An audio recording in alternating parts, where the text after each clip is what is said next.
yesterday, this may be the most provocative part of the conference. Somebody's asked me how did I think it was going. I said, great, because I think everybody in here was very frustrated at some point in the last day or two.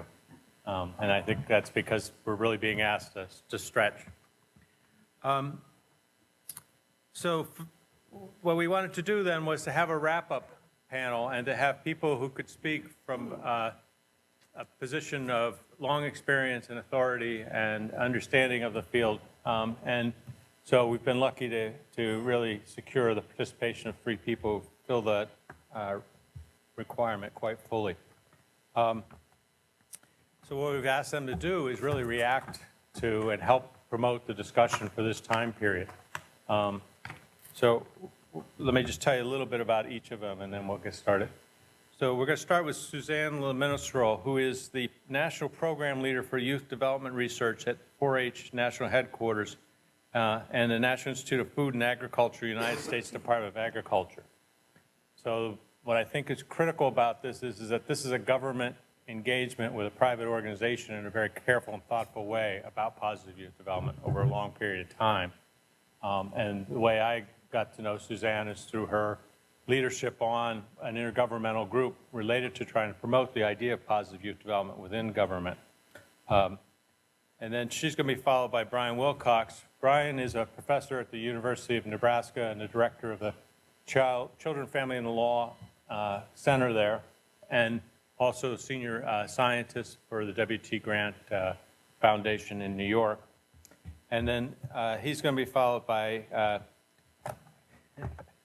sorry, Karen, I'm blanking on things right. Karen Pittman, sorry. Karen Pittman, who, when I was first being introduced to Karen, I was told that this was the godmother of positive youth development. And I didn't know if that was an allusion to the movie or that was an allusion to the person who watches out and takes care and makes sure everybody's okay in this warm and generative way. And then within 2 minutes of talking to her, I knew which one they were talking about. It was the second. And she's, the other thing I was thinking was last night when I was listening to her was she's someone you need to listen to very carefully. And then I realized that was probably true about everybody on this panel. And that gave me great hope for what was going to happen this afternoon. So with that, I'll sit down and we'll let each of them come up and take 15 minutes to give their comments and get us started. Suzanne?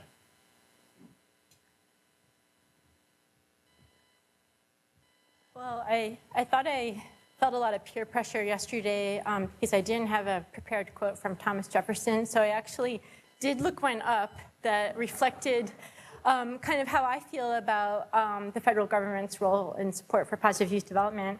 So Thomas Jefferson wrote that the care of human life and happiness and not their destruction is the first and only object of good government. He had a lot of other quotes not so positive about the government's role, but I decided not to share those today. So I believe I have some slides.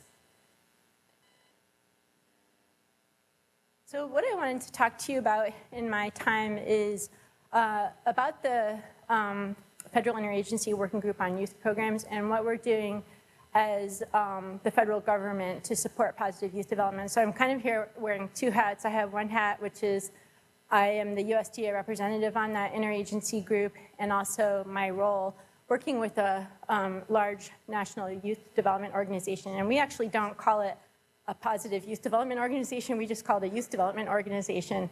So I also have a problem with saying positive because it sounds like we're trying to counteract something else, but we've always called it just a youth development organization. So let's see. Let's put the green button.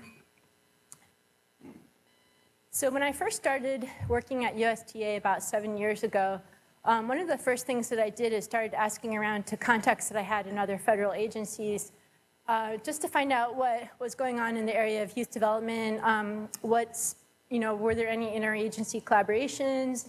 Is there anything going on? And I was told, no, that's never going to happen. There will never be a focus on positive youth development in the government. It's all about specific issue areas, and we're not going to get together on this topic. And then with the Bush administration, when President Bush was leaving office, and some people might be familiar with the Helping America's Youth Initiative that Laura Bush led, things kind of changed, and I'll talk a little bit about how that happened. But this is what youth organizations and partnerships are telling us what they want to know. And a lot of the questions that were expressed in the past 2 days, where can people find high quality information and research? Where can they find information on evidence-based programs? What's going on in my local community? How can I apply for funding? So I'm also representing a funding agency that funds extramural research. And what's the latest on youth issues? So our group has pretty much every federal government agency represented. And I often get the question, what does the Department of Agriculture have to do with kids? Well, actually a lot. We fund the school lunch program and the after-school feeding programs. And I work in the agency that represents the cooperative extension system. And so for those of you familiar with that system, do quite a lot with children, youth, and families. And every single one of these agencies has a role to play in positive youth development. And I also had the same questions about Department of Transportation and some of the others, but they all are doing very important youth ships with other federal interagency groups. And a lot of us overlap because I'm the only one in my agency that does youth development research. So I often get pulled in to many of these other groups. So I tend to see the same people. So there's kind of a core of us that represent the youth issues. These are some of the activities that we've been engaged in. And so when President Bush left the White House, he signed an executive order creating this permanent federal interagency group. We've been charged with creating and supporting an interagency website. It's findyouth.info.gov. We have been charged with identifying and disseminating effective strategies and practices, promoting collaboration, and developing, this is probably the most important thing that I wanted to talk to you about today, is developing an overarching strategic plan for federal youth policy. This is what our website looks like, Find Youth Info. How many, just out of curiosity, have actually been to the website? Okay, great, a few of you. So we actually have a database of evidence-based programs on this website that are reviewed. And hopefully some of the programs that have been mentioned, I hope that you'll all submit these programs to the database.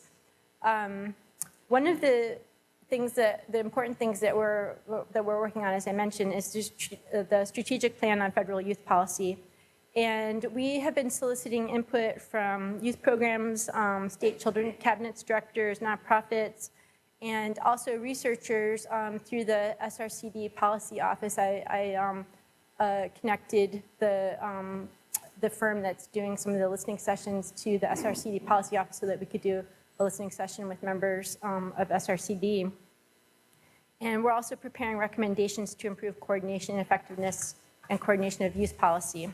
So the process, this is a little bit of what the process looks like, what we're doing in terms of inputs, and then what our plan is. We have to have a draft of this by the end of the year.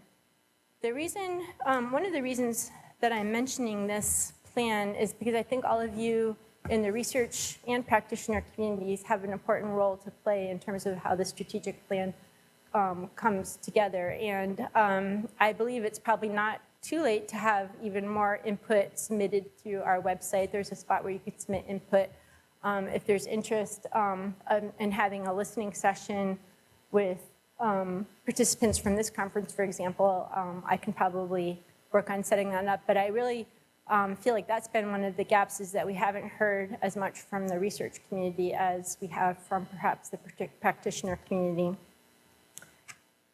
This is the framework that we've been using just to get us all on the same page. And as you can imagine, when you bring people together from all those different federal agencies, just language is often a barrier about what the stages of adolescence mean. The health community has a different conception of that than the developmental community and the juvenile justice community.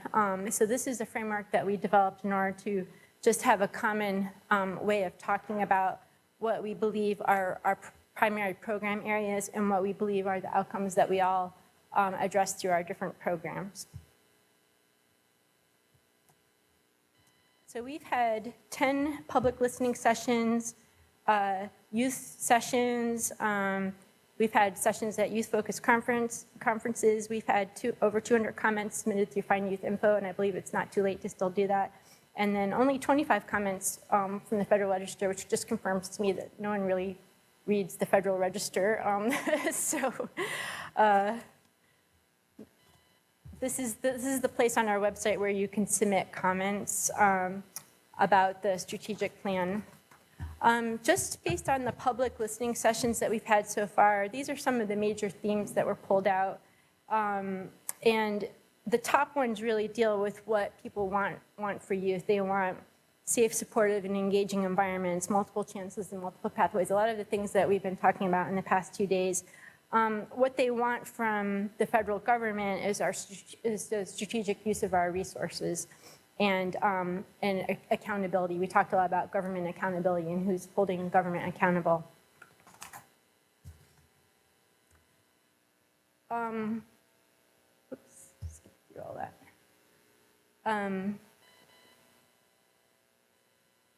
How do you go? There you go.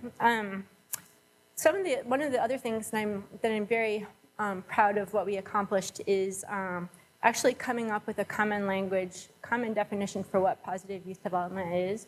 And that definition is on our website, but we've been using that definition. And of course, it's so long, being the government, it's about 2 paragraphs long, so we had to have a long version and a short version. And we've actually been including the definition of positive youth development in our request for proposals. We've done that with USDA, HUD, Health and Human Services, so people have actually been using that common definition. So that is the Federal Interagency Group Working Group on Youth Programs, and what I wanted to do is just share some of my observations. This is my contact information, and Martha Morehouse from the Office of the Assistant Secretary for Planning Evaluation is our chair, and that's her contact information. But I wanted to share some of my observations from the past 2 days and how this feeds into the work that we're doing on the Federal Interagency Working Group on Youth Program, and kind of how all of you can help us, and maybe in the discussion what we can do to help you in your work. I think one of the biggest themes that I heard is about the accessibility of research. So I'm a researcher. I can read Rich Lerner's papers. He's gone, but I can understand. I can read his papers. I can understand them.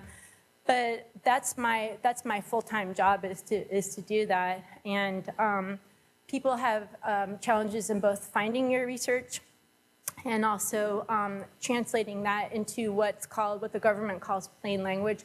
I actually, as a government employee, I'm going to be required to go through plain language training pretty soon. So this is something, President Obama really is pushing this priority. So we need to be able to understand the research. The idea of taking the research and immediately turning into YouTube videos would be amazing to have up on our website. And I've actually talked to Brian about getting some of those videos up on our website.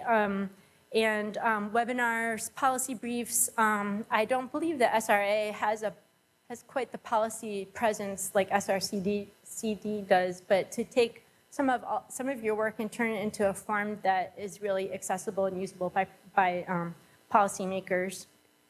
I also wanted to note that the participation from stakeholders, all of you who are researchers in the room, that 25 response to the Federal Register notice is pretty sad. But the other thing that we've really been focusing on is youth engagement and how we can engage youth at the national level in policy decisions. Some agencies do this really well. The FISB, the Family Youth Services Bureau, has youth serve on their peer review panels, for example. But how can this be done in a meaningful and thoughtful way, and almost creating a pipeline from the work that they're doing, like the high school youth that we heard yesterday, their work at the local level, how can we create a pipeline of opportunity for them so that they might have some national level opportunities. And so if any of you have thoughts or experiences about that, we would welcome your presence at one of our interagency meetings to talk to my federal colleagues about your work and how you would recommend doing this. Finally, the whole binary dichotomy, whatever you want to call it, between prevention, promotion, and youth development. I think we need to sort that out and know that you can't really have one without the other, as it's been shown in Rich Lerner's work that he's been doing for us with the study of 4-H positive youth development. And that's a place that I had to kind of come to. I was always of the mindset, having worked in the center that Karen created, the Center for Youth Development and Policy Research, and I was always the mindset is that it's all about positive youth development. But I've learned by talking with my colleagues from the Department of Justice and from Substance Abuse and Mental Health Services Administration that they really have to go hand in hand. And I would also appreciate anyone's insights or thoughts about how we can do a better job of that across the federal government. Within my institute, we use the term vulnerable population, so we don't say youth at risk, even though we do have a grant program called Children, Youth, and Families at Risk, which the government named for us. Internally, we call it Children, Youth, and Families of Promise, because none of us like the risk word. But my boss, our director of youth development, Lisa Loxman, has said that anyone at any time can be vulnerable.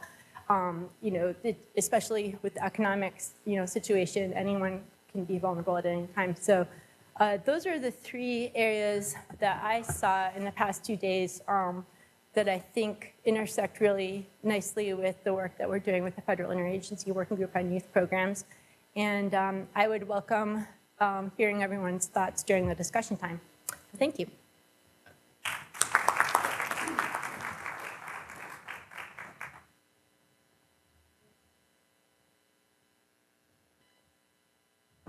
Good afternoon. I'd like to begin by returning to one of the opening remarks that Rich Lerner made. He told us that good in adolescence is defined by the absence of bad. He might have added that the field is still spends an inordinate amount of time and effort looking for and thinking about risk, and not always looking in the right places, as Deborah Tolan reminded us. It's hard to break old patterns, especially when some of the key research funding agencies still show a strong preference for deficit-oriented research. Some clever researchers have figured out a way to disguise promotion-oriented research as problem-oriented prevention research, but we haven't really reached the stage where places like NIH are really ready to give positive youth development research equal footing with problem-oriented research. Given that large parts of NIH still see health as the absence of illness, we shouldn't be terribly surprised. The researchers at this conference, however, I'm confident have moved beyond this. In the words of the very well-known social scientist Pete Townsend of The Who, we're moving from teenage wasteland to the kids are all right. I want to share a brief story with you about my own research and my own journey from being a problem-oriented intervention researcher to one who now takes a more promotion and positive youth development oriented approach, even when working with kids who get stuck with the high-risk label. For the past 15 years, I've been working with street youth and very poor favela-dwelling youth in Brazil. We began our work with a large NGO in Brazil in the very traditional fashion. We experts recruited youth and identified a set of activities that we thought might lead to positive outcomes for them. We focused on issues like gender-based violence, substance abuse, pregnancy prevention, and the whole usual litany of adolescent risks. Now, after some time, a couple of years of working with these youth, a group of them came to us and thanked us for our concern, but pointed out that these were not really the issues that were important in their lives. They wanted to know how to succeed educationally in a place where the schools were remarkably bad. They wanted to know how to acquire skills that would make them employable or allow them to start their own businesses. They wanted to know how they could improve the quality of life for all the people in their own communities. What they really were asking for was hope for the future, rather than a look back on what had been happening in their lives. In essence, the youth politely told us, "You've got it wrong here. You've been looking at us as things to fix. we'd rather focus on the contexts that create barriers to positive development. They didn't deny that problems existed for youth in their communities, but they felt that our approach had been too narrow, focusing only on individual level risk. And they were right. We spent a year after this conversation talking with the youth. No more programmatic activities. We spent a year talking, learning more about their hopes and their aspirations as well as their worries.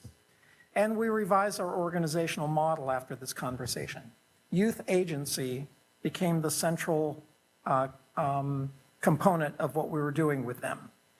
Along with building connections between youth and caring, supportive adults, willing to provide genuine mentoring related to the skills the youth wish to acquire.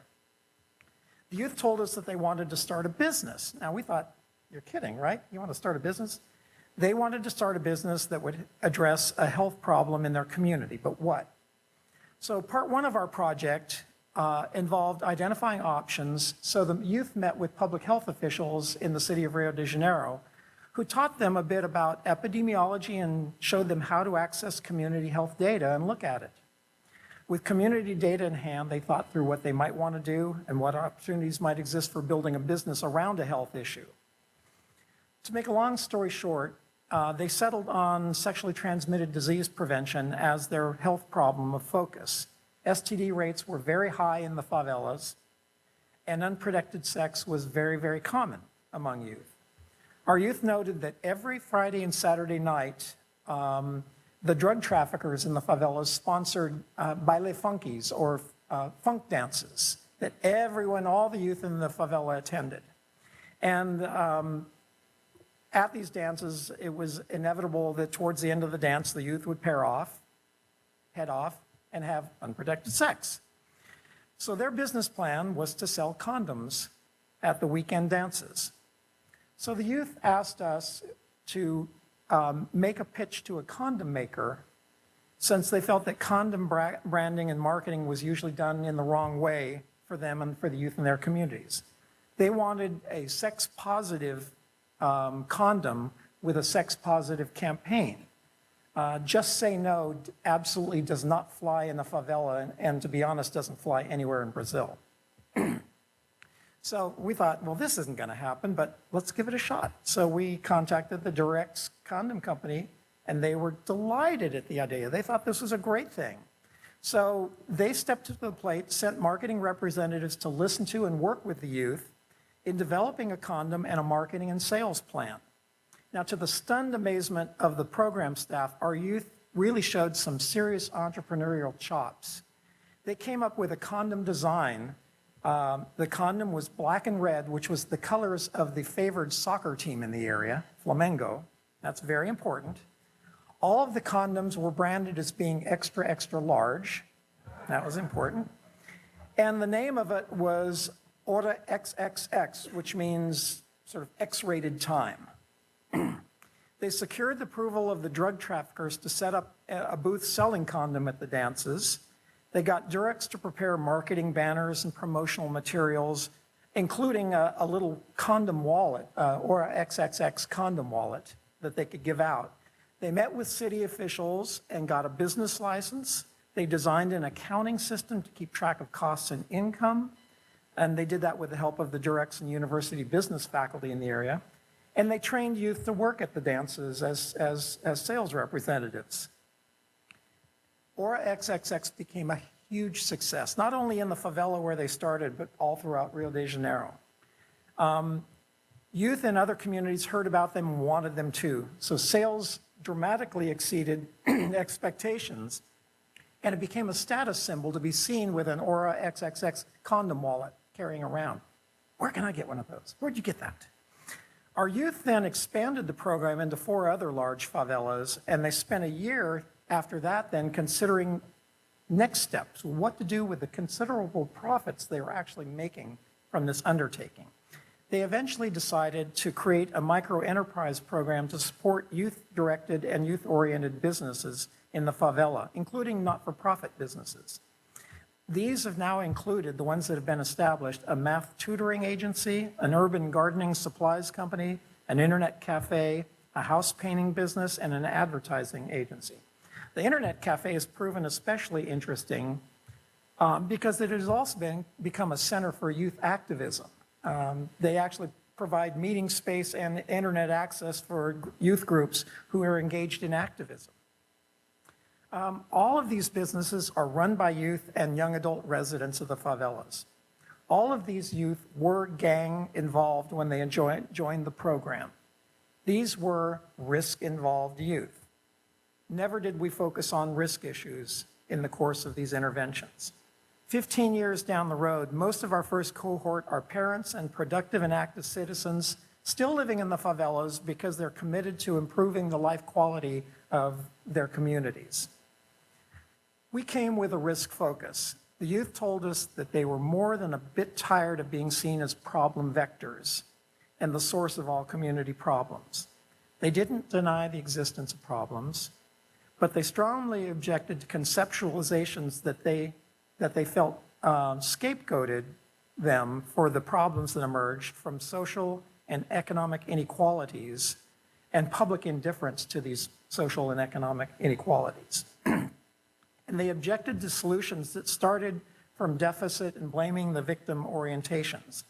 What they wanted, they said, was not fixing, but opportunity. I think the positive youth development field is making the shift from fixing kids to providing opportunities and affording youth with access to developmental contexts that almost inevitably lead to the positive outcomes we wish for all children and youth.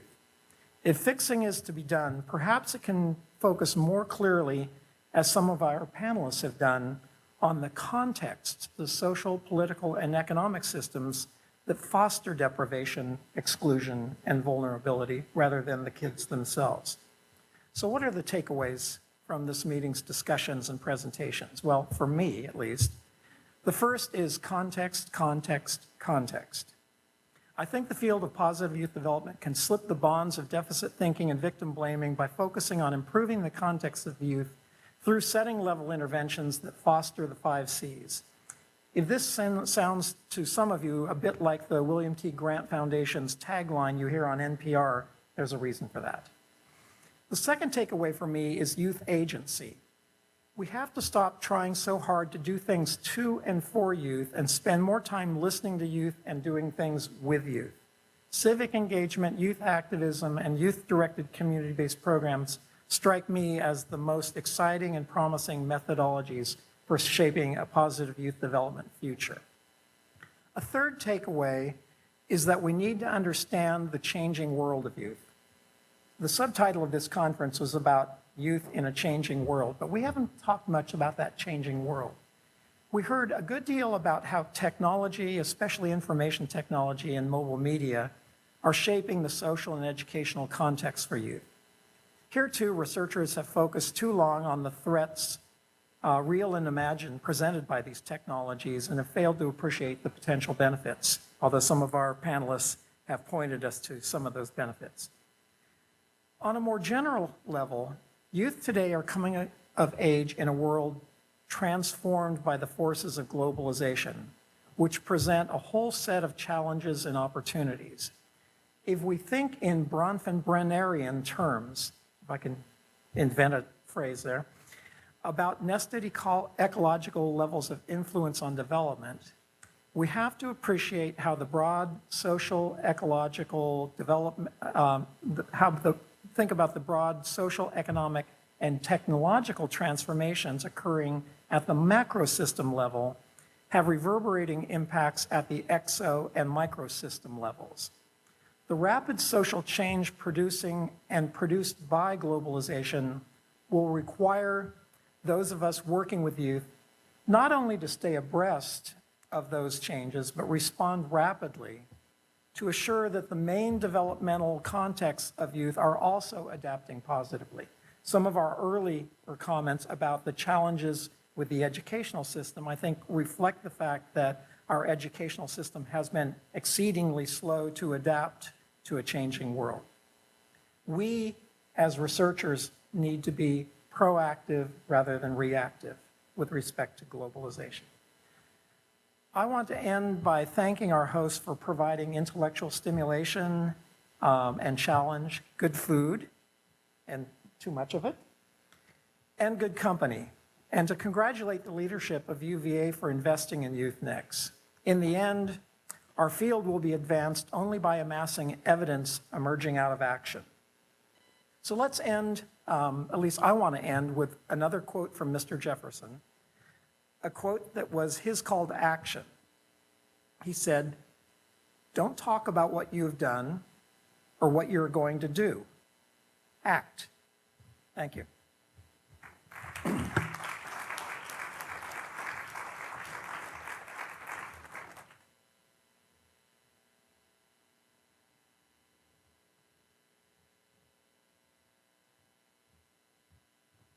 So it's hard being the wrap-up speaker among the wrap-up speakers. But I now am the person that stands between you and whatever you do next after this is over, after we have a lively discussion, of course, so don't jump up and leave. I came here, and being the wrap-up speaker, I take very seriously, so I've been sort of taking notes and scribbling, and I can't even read my own handwriting half the time, throughout the conference and listening.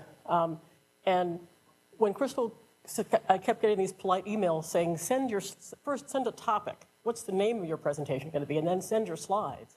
I kept saying, how can I send you a topic and send you my slides? I'm the wrap-up speaker. I don't know what they're going to say. But about, sort of 2 hours into this morning, I said, I need to put some slides up. These are not pre-prepared slides, but, every good speaker travels with slides. And so I'm going to show you a couple that I think will speak to some of the things that I found missing and some of the things that I found present as we went through the last couple of days. But before I get started, I think it really was a time in which certainly I was both sort of sometimes excited, sometimes frustrated, and if a part of this conversation is to think about where do we go next, I do think when we get to the discussion section, we should take that seriously because this is a unique opportunity to have a very broad set of researchers and people who think about and try to use research in the room together. We certainly heard, there were some topics missing, All of yesterday, I only heard sex mentioned once or sexuality mentioned once, and then we tried to make up for it today, but still that was there. We talked about, I would say that there were some topics missing. I didn't hear the word work mentioned once until Brian just mentioned it. But when we talk to young people, it's such an important part of their development. And by 14 or 15, they're looking to have those kind of real experiences, but we didn't have that conversation. So there were some topics missing as we sort of went through a selection of topics. Very often you hear that there were people mentioning. We don't have enough people in the room who are either education researchers. We have some folks in the room from education, but if that's going to be a critical space we're going to have an impact on, we have to figure out how to get them in the room and get them more involved in this conversation. And then there were particular people whom at some point someone said, well, we should have had Roger Weisberg here, the big social emotional learning guy. Why isn't he here? And he may well have been invited. So we heard that there were some topics missing. We heard that there were some people missing. For me, I think the thing that was missing, and it's why I sort of pulled some slides out, you don't have to accept these, but for me, what was missing through the course of the 2 days was a steady anchoring frame. I don't think we can afford to say we're in the youth development business, the effective youth development business, which I actually like, the positive youth development business, which like Reed and others, I have a little trouble with sticking the word positive on it. But I think if we're going to say we are in the youth development business, and particularly if we're going to say we are trying to bridge research and bring research into policy and practice, the only way we're going to effectively bring research into policy and practice is to agree on a frame and make it simple and make it consistent and make sure that we do the work first to connect the specific work, sometimes the very specific work that we do as researchers to this frame. Otherwise, what we're doing is bringing in to very busy folks who don't have the patience to sit in the room for 2 days, and even some of us have been overwhelmed by how much we've gotten. For them, this becomes noise very quickly. Or it becomes an opportunity for them to pick their favorite thing and wave it around and say, this is what the research says. So those were some of the things that were missing, and I'm going to take a second to talk about those. But there were also some things that were very present. And if I thought I could convince you all to stay for another day, what I would do would be to sort of put the tape on fast forward, rewind all of the panels, and mix you up again. Because there were some topics and themes that we heard across the panels that if I had to sort of rearrange us, I would rather have had us have a panel talking about settings. I thought it was great when basically digital media was defined as a setting, along with school, along with youth programs, along with families, along with neighborhoods safe and unsafe. Could we have a panel on settings and talk about frames for thinking about when settings provide positive opportunities, when they provide negative opportunities, and what the common criteria are for defining and sorting settings? Could we have had a panel on, and this was brought up over and over again, that sense of agency, where whether we're talking about, Sangeeta's talking about Youth Build and other programs, where we're really getting a sense of what it looks like when young people are actively involved versus being passive participants. That theme came up across topics, not just when we were talking about civic engagement. It came up as a common theme. So one of the things that I'm the person that goes in the back of the room and rearranges the drink table. One of the things that I would have liked to have done was just to figure out how to rearrange us, not by the topic, not by that piece of youth development that we're focused on, but rearrange us in a way that got more engagement and more interaction around some of these things that I think when we go forward can be bigger frames. So with that, I'm going to figure out which of these things moves forward. I'm assuming it's this guy and the green button. I should know that by now, right? The green button pushes things forward. But you have to experience that in order to know it. I had not touched the green button before. Now I have. So, ready by 21. And I'm hoping that's the right one up there. We'll see. It's one that I put some more extra slides into. That's the one that had today's date on it? Excellent. All right, we'll figure it out.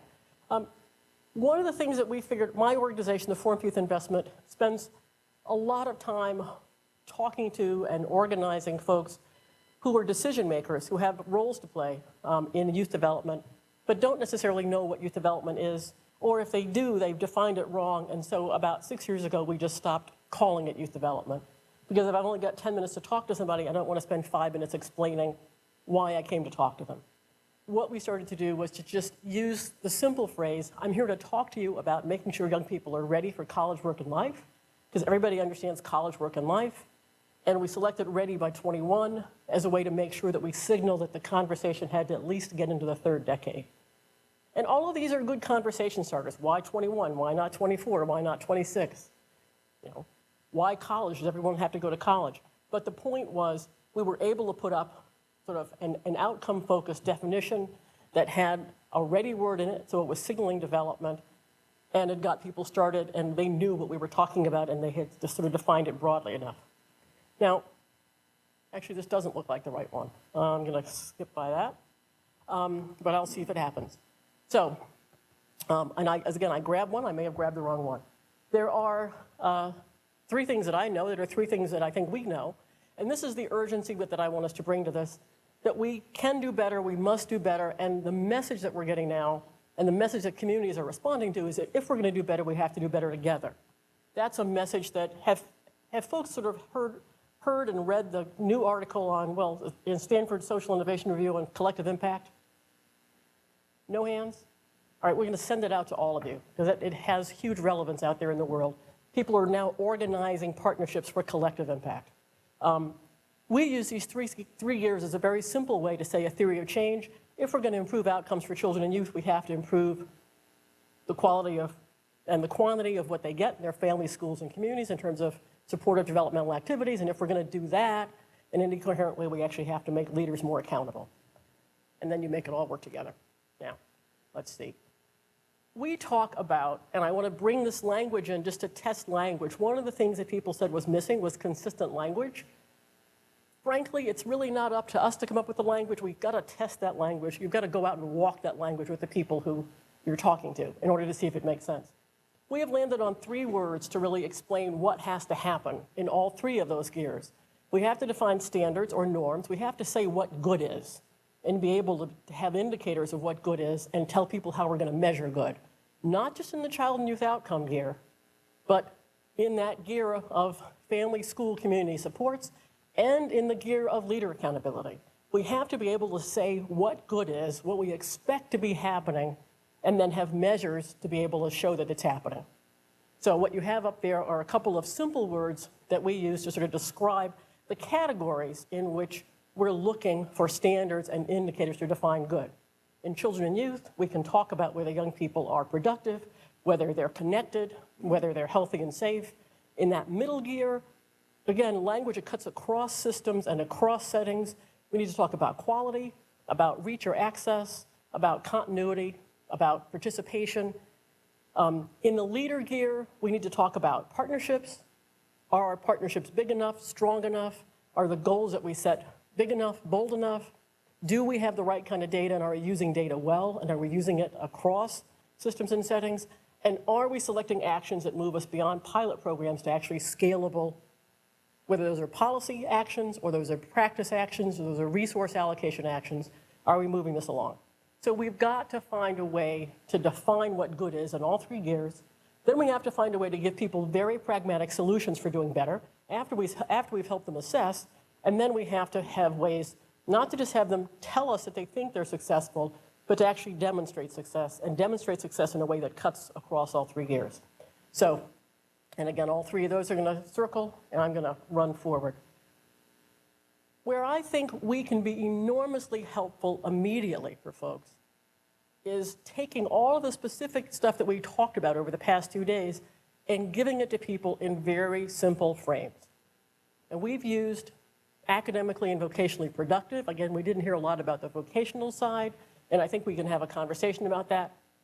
We know that young people need to be academically and vocationally productive. We know that we have traditionally, mostly in the risky behavior side as discussed, had measures and discussions about whether they are healthy, physically and healthy, emotionally and safe. The things that we have been talking about over the past 2 days that we sort of define as those 21st century skills, soft skills, life skills, developmental assets, et cetera, are that missing space. We need to come up out of our sort of research conversations and have a, not sure what's buzzing, and have a discussion about how we want to fill that, because our research tells us that middle space is the most powerful space. We've just simply labeled it as socially and civically connected. But research says when young people have those social and civic competencies, social, emotional, civic competencies, they are more likely to be academically and vocationally productive, and they're less likely to be engaged in risky behavior. That simple sentence sounds easy to you all, but most folks out in the real world don't know that. And then if they do know it, we have no way to measure it. So that's an important thing to do. Similarly, as we're talking about settings, it really is important for us, as we're doing our work in community, to help people define how to think about the settings where young people spend their time. School is the dominant frame. And plugging the leaks in the school pipeline is the dominant conversation that we're having in communities, whether it's in practice or it's in policy at the state, federal, or local level. Again, we have that set of services that loosely sort of operate outside of school, which are transportation, health, mental health, social services, child welfare, all of those things that we don't want young people to spend all of their time in, but they are there for when they fall through the cracks. We pick them up in one of those services and bring them back. Just like in the target, that readiness target, the middle ring was missing. The middle layer is what we've been talking about and getting examples from a lot over the past 2 days. And we have not, as researchers, done a good enough job of labeling that as a coherent system. It's not a system like school, but we have to talk about it. And it really does span development from early childhood up to young adulthood. And there's a conversation to be had there. Our research has us going in and out of different places, sometimes after school settings, sometimes work settings, sometimes mentoring, sometimes families. We have to find a way to sort of define and give a logic to the importance of that cluster of settings and set aside what their characteristics are that make them, whether we want to call them informal settings, experiential settings, whatever we call them, they've got something different about them. That's not school. It's not our preventive and sort of health services where young people go, sometimes voluntarily, sometimes not voluntarily. The principles of youth development can apply across all of those settings, but we have to figure out how to have that conversation. And I know I'm just sort of showing you things to give you frames. School, again, is a dominant space. We found this a very simple way to just, someone said, how do we make sure we talk about development? The easiest way to talk about development we found was to just draw a box and say, this is development. Young people wake up in the morning from little to big, they look for ways to spend their time, and they look for opportunities to build competencies across a range of outcome areas. And they do that whether we help them or not. Our job as adults is to help them. School fills only a part of that developmental space. After school narrowly defined fills a very small part. I've got a minute left, so I'm going to, and lots of people fill that. I want to show you 2 examples. So I'm going to promise I'll take an extra minute, but I'm going to show you 2 examples of where in the real world these conversations are happening and what they look like. So I'm going to skip over these guys. Partnerships, you don't care about that. We have started to try to measure, we know we can measure gaps in child and youth outcomes. We've actually started giving communities and giving these partnerships tools to measure their own leadership capacity gaps. Very wonky stuff. And what they tell us is they know that the capacities that they need to have to do a job as leaders are important, and they know that they don't have the skills. So if our communities' partnerships are operating on half horsepower, we're not going to get outcomes for kids. I want to show you a couple things. Skip over my favorite slide, Reed. There's my favorite slide from you. Just to remind us that that proactive engagement that we're looking for can happen in lots of settings. It's more likely to happen where young people have choice. The engagement word came up over and over again. One of the things that Richard mentioned and the Forum for Youth Investment is working with Gallup. Because when we put this slide up in communities, it has huge, everybody understands it. And they understand very quickly that young people start off engaged. If we could do a test, a survey before 5th grade, we would find that young people enter kindergarten engaged. 99% of them are engaged. By 5th grade, it's down to 2/3. By 10th grade, it's down to 1/3. And the only reason it starts to go back up a little bit at the end is that at 10th grade, they drop out if they're not engaged. So we know that for every year we keep young people in school, they somehow get less engaged, and we don't do anything about it. And this is the kind of very simple data we can bring into communities that starts the conversation that we want to have. I mentioned yesterday, and I just wanted to show you this, and then I will stop. There are ways to bring the discussions that we're having about the C's into schools and into youth organizations, but into schools. This is a very simple way that it's been done. New tech highs, which are really about technology as a tool and as a setting, not necessarily to everybody that comes out is going to be a computer geek, but new tech high schools have been spreading across the country. I think they're in about 19 or 20 states. They're really based on project-based learning. And what they do is to have the teachers, the administrators, and often the parents sit down and talk about what competencies are going to be developed in that school. Not just the content, they're all working with the content that comes from their state standards, but what competencies are going to be developed. And in that series, a sense of project-based learning, the teachers have to figure out in every class how they're going to give young people time to develop those competencies. And so what you see up there, if you can see, is they're not just saying where are they going to learn history. They're saying in which activities that are going to happen across this class period are they going to develop skills. The skills are named, they're known, they're up on the wall in posters. Young people know that their job is to develop those skills. And the report card that they take home grades them half on the content and half on the skills. So 2 young people can be getting a C-. One could have nailed the content, but had no work ethic, not worked well in a team, not communicated well, and then vice versa. This kind of thing is easy to do. We've got schools that are doing it. It doesn't get us all the way into assessment and badges, but I just wanted to leave us with a small sense of optimism that we don't need to walk away from schools.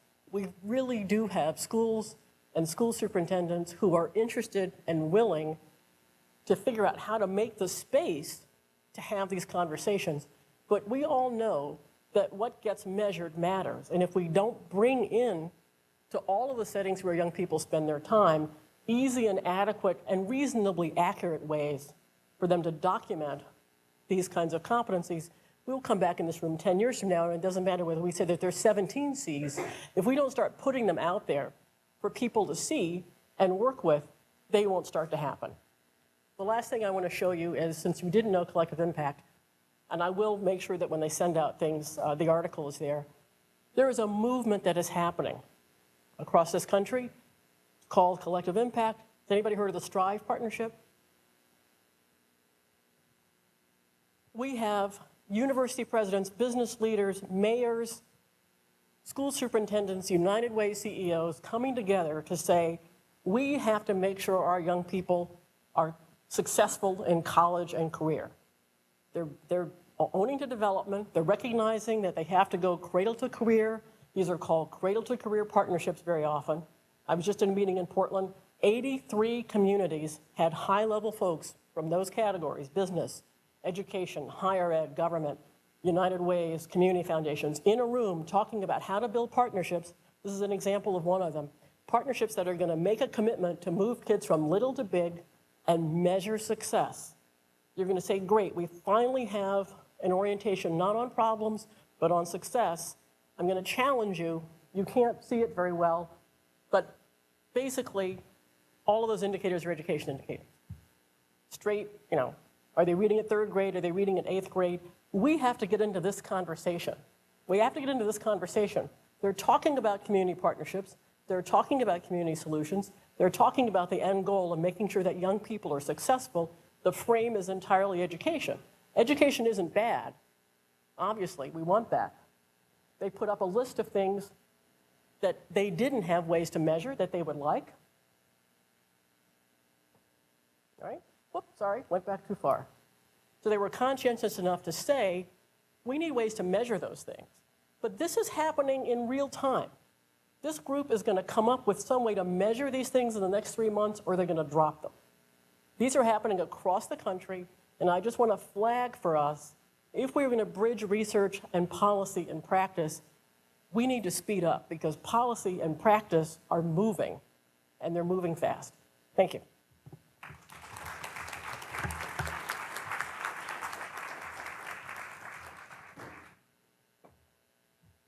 you want to start moving towards the mic, so people who want to make comments, move along.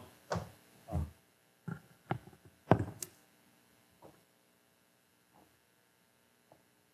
you haven't introduced yourself before, will you make sure you introduce yourself? Hello to all of you. I'm Cindy Cave, and I'm Director of the Office of Student Services for the Virginia Department of Education. And I'm pleased that I can be here as well as some of the other folks from the Department of Education, and we had this chance to hear all these great things that are going on across the nation. But I also want you to know that you can be very optimistic, because in Virginia and across the nation, school systems and school districts are undertaking many of the things that you all talked about the last 2 days. In Alexandria, they're using the Gallup poll, and in Hanover, they're using social media to train kids. And this summer, we had an institute for teachers who work with kids to help them recognize that they're being duped by some of the things they see on commercials and the pressure. This summer, we had an institute for teachers to help them work with kids so they know when they're being duped by advertisements. We look at mentoring in Virginia. We have actually a statewide association that helps us develop mentors for kids. So we are actively involved in positive school climate. We fully embrace positive assets for youth. We know that as a system, education as a system is not there yet, but certainly we have islands of excellence, and we have lots and lots of best practice.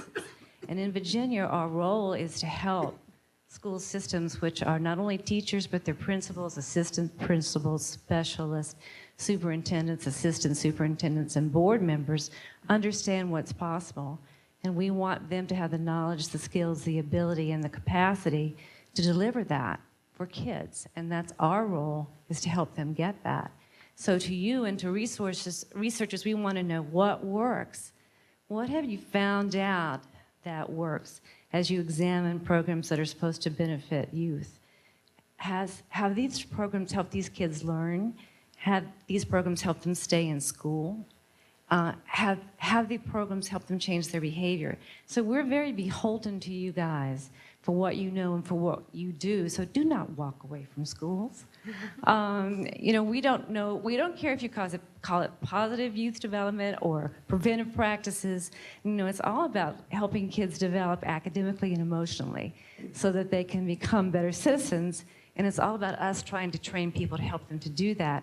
So I applaud what you are doing. Thank you for it. And don't leave us, okay?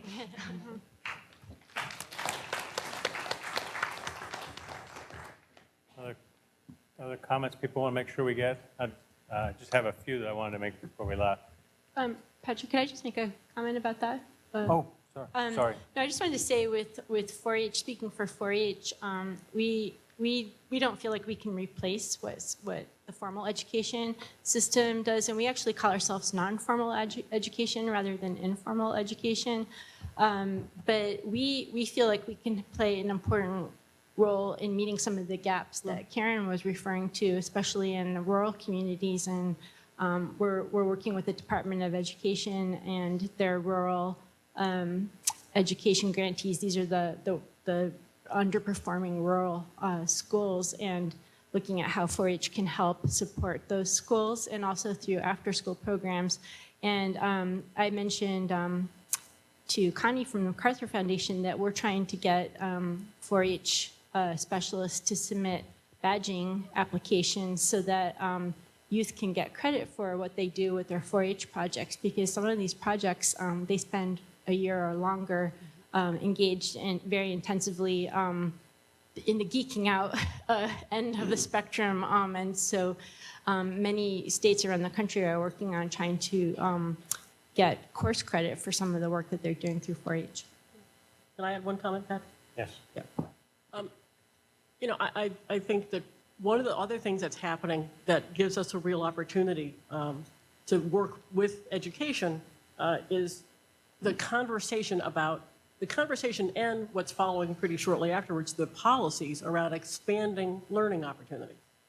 And again, we can talk generically about expanding learning opportunities, and we've called it after school, out of school, et cetera. But this time around, the conversation about expanding learning opportunities is moving from making sure that there may be things for young people to do after school to actually asking educators to come to the table and figure out how they are going to expand opportunities for learning.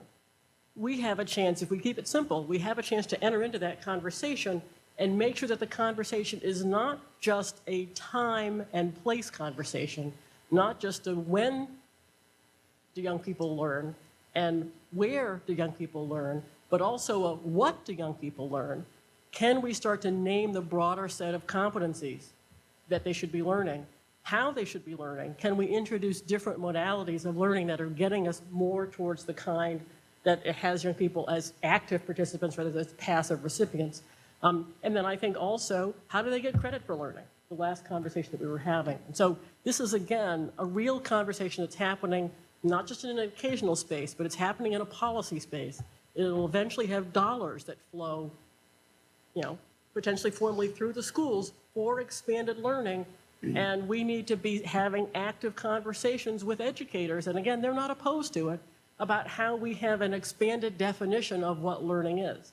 Otherwise, we're going to end up just with, you know, more time and maybe more places, but those places are going to be pressured, again, not by educators, but by how we define success. They're going to be pressured to do learning in the traditional ways. Other comments, people? Because I didn't want to close the comments off. I just did see by getting Kristen Sakis from Charlottesville. I'm on the City Council. And I'd actually just like to address a little bit about what Karen was talking about, the applicability of some of the information that you all have to communities. And I think that one of the themes that's come across quite a lot during this conference is where the funding is. And that often where the funding is drives what people are able to really pursue. And I think that, you know, Karen's organization had a program in Virginia to kind of offer a conference to a few communities in Virginia for no money that included a hotel and expert advice and things like that. And so we were able to come from Charlottesville with a group of, you know, the city manager, a school board member, city councilor, director of human services, and director of the Commission on Children and Families to go to that and sit down for a couple of days and hear what some of these things were. But I think those are the sorts of things that aren't going to happen if there's not funding for it. Because I think that communities who are involved in, you know, providing, you know, kindergarten teachers aren't going to be able to step back unless they understand why it's important, and they're not going to understand why it's important unless they step back. And so I think it sort of behooves the funding world, the state departments of education, the federal government, and nonprofits and foundations to try to figure out where those intersections can occur and make sure that they do occur. Because I think that, you know, that academicians are often involved in talking to one another, which is wonderful, and at conferences like this, occasionally sort of cross-pollinating with people like me, but those are rare occasions, and I think that the more we can do that, the more that we can sort of get the seeds of that common language out into the communities where, like you said, they're already doing this stuff, and in lots of different ways that may or may not be translatable to each other, that may or may not be effective, and that may or may not be the best way to do it. Well, I guess I'll say a couple of things and then let people be on their way. First of all, I want to thank you all for coming. I just wanted to add that Youth-Nex has also been very helpful in the local community for free, so thank you. Thank you.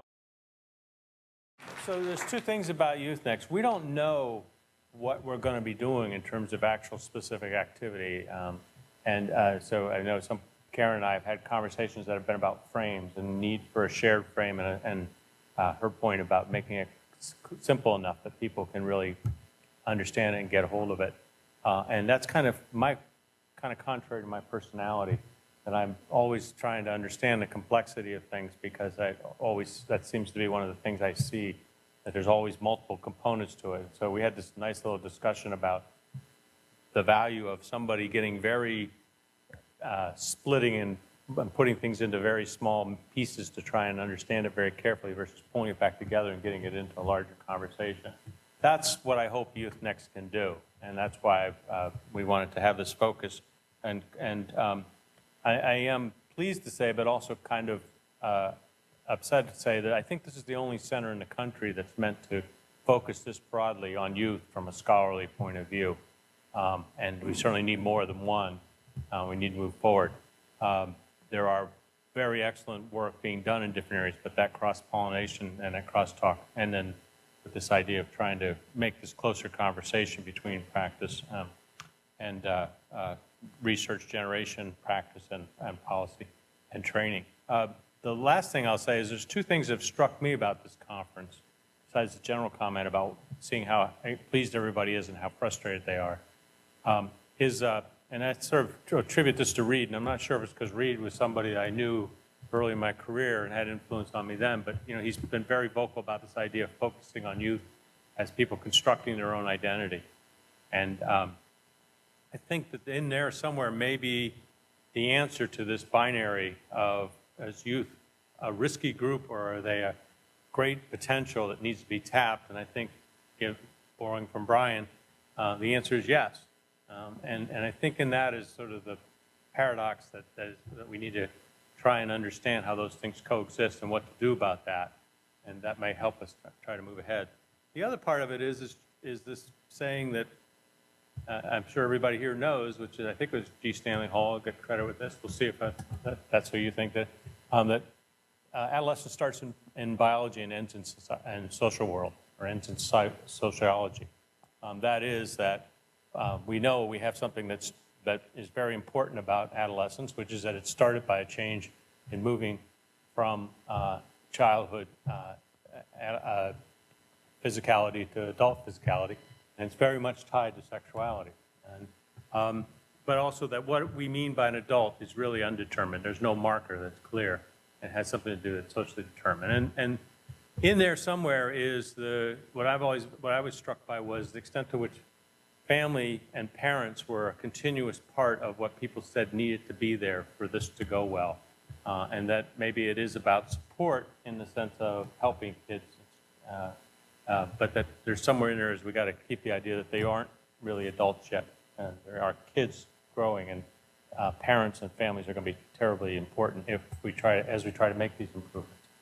And so if I was going to critique the people who organized this conference, I would say the piece that's missing a bit is the family part of it.